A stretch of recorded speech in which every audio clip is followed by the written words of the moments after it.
Through the 1950s and the 1960s, space was the vast uncharted place where the American imagination dwelled, pushed by the fear that the Soviets would get there first.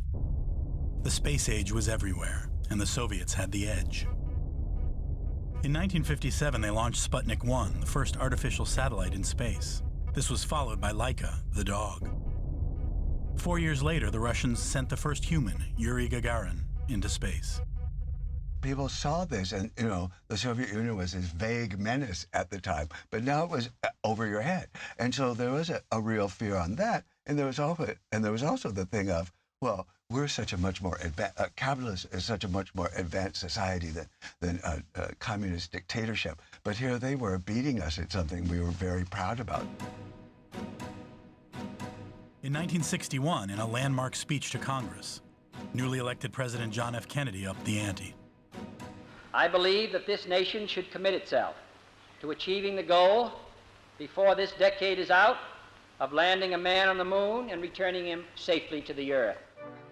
From as far back as the mid-1800s, when Edgar Allan Poe wrote short stories about space, alongside his more famous tales of horror, the notion of traveling beyond the Earth has long had a foothold in the American popular imagination.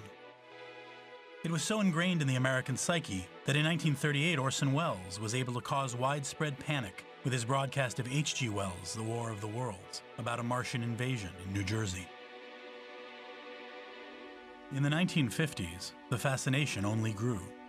Repressed American fears about conformity, nuclear weapons, and communism produced a raft of sci-fi movies about Americans going to the stars, and things from the stars coming to menace us. But Kennedy's speech and the possibility that the cosmos could actually be ours to travel kicked things into high gear.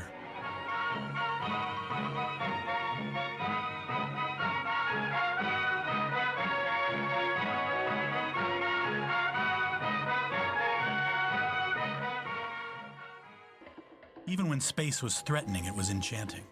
Even when it was menacing, it beckoned.